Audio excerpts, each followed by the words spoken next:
타임 건작동 말씀 묵상. 안녕하세요. 김포에서 무지개 감리교회를 담임하고 있는 이주원 목사입니다. 이집트에게 10번째 재앙, 즉 모든 장자들이 죽는 재앙이 일어나기 전에 하나님은 유월절을 제정하십니다. 이 유월절은 국가 이스라엘의 기원이 될 역사적인 해방의 날을 기념하기 위해서 하나님께서 직접 제정하신 절기입니다. 이것은 그 일이 일어나기 전에 제정하신 겁니다. 보통은 우리가 사건이 일어난 다음에 명절을 삼고 무슨 기념하는 날을 삼지만 하나님은 일부러 먼저 이것을 제정하셨습니다. 하나님은 출애굽을 하게 하신 그 달을 첫 달로 제정하십니다. 즉 1월이라고 하십니다. 음력 기준이기 때문에 지금 우리가 쓰는 태양력으로 하면 3월 중순에서 4월 초 정도 되는 시기입니다. 이것은 하나님의 자녀 이스라엘의 시작, 생일이라고 할 수 있습니다. 그 시작이 이스라엘 스스로가 아니라 하나님께서 직접 개입하셔서 이루어진 날이라는 것을 알려주고 있는 것이죠. 첫 번째 6월절에는 흠없는 1년 된 수컷 어린 양을 가족대로 그 식구대로 계산하고 너무 적지도 많지도 않게 치하도록 하였습니다. 조금이라도 많으면 이웃과 같이 계산하도록 하셨습니다. 그리고 14일간 성별했다가 이스라엘 회중이 그 양을 잡고 그 피를 집 좌우 문설주와 임방에 발랐습니다. 그리고 머리, 다리, 내장을 다 불에 구워 먹되 그날 다 먹고 아침까지 못 먹는 것을 불사르게 하셨습니다. 그런데 그냥 먹는 게 아니었죠. 허리에 띠를 띠고 신을 신고 손에 지팡이를 잡고 급히 먹으라고 하셨습니다. 그리고 이것이 여호와의 유월절이라고 하셨습니다.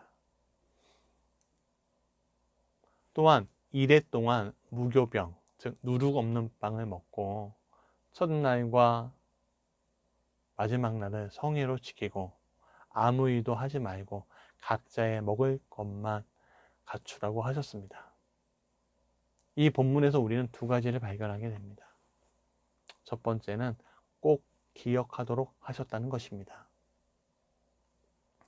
본문에서 하나님은 직접 유월절과 무교절을 규례로 제정하시고 지키라고 하셨습니다. 이 절기는 단순히 하루를 기억하라는 것이 아니라 일정한 의례를 규칙적으로 지킬 수 있도록 하나님께서 직접 만드시고 그리고 이렇게 선포하셨습니다. 14절입니다. 너희는 이 날을 기념하여 여호와의 절기를 삼아 영원한 규례로 대대로 지키지니라. 19절은 또 이렇게 말씀하셨습니다. 이래 동안은 누룩이 너희 집에서 발견되지 않도록 하라. 유교물을 먹는 자는 이스라엘 회중에서 끊어진다. 유월절과 무교절이 비록 유대의 풍습이라 오늘 우리가 지키지 않는 것은 아닙니다. 그리스도인들의 유월절은 그 의미를 새롭게 해석한 부활절이기 때문입니다. 부활은 죄와 사망의 법에서 깨트리신 예수님을 기념하는 절기입니다. 교회는 예수님의 부활을 기억할 수 있도록 예배의 날짜를 매주 일요일로 정하였습니다. 그리고 부활을 기억하며 우리가 가야 할 곳은 영원한 생명의 땅임을 항상 기억하도록 하였습니다. 오늘 우리가 이 땅에서 매여서 죄의 세상에서 살아가고 있지만 날마다 부활을 기억해야 합니다. 그리고 1년에 한 번씩 오는 부활절, 매주 돌아오는 주일을 통해서 예수 그리스도를 통해 하나님의 자녀가 된 것을 잊지 말아야 합니다. 두 번째는 하나님 앞에 준비된 모습으로 가야 합니다. 유월절, 무교절 의례를 직접 디자인하시고 그것을 지키도록 하신 것은 하나님이셨습니다. 이것은 이스라엘의 백성에게 마음가짐과 몸가짐을 다해 준비하고 지키도록 하신 것입니다. 우리가 하나님 앞에 예배할 때에 우리의 몸과 마음가짐이 어떠해야 하는지를 잘 알려주고 있는 것이지요. 물론 사람들마다 다 기준이 다를 수 있습니다. 그러나 최대한 보편적이고 예의 바른 드레스 코드를 통해서 몸가짐을 하고 세상의 풍조에 찌들었던 마음가짐을 새롭게 해서 주님께 예배해야 할 것입니다. 어떤 이들은 외식적인 거 아니야? 라고 표현할 수 있습니다. 그러나 이러한 이야기를 듣지 않도록 예배 속에서 훈련을 받고 그 말씀 속에서 지키도록 여러분 다짐하십시오.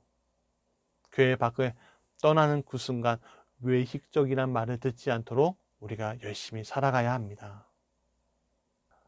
하나님이 6월절을 디자인하신 것도 그 때문입니다. 오늘날의 6월절인 부활절 그리고 주일, 우리는 하나님 앞에 준비된 모습으로 가야 할 것입니다. 감사합니다.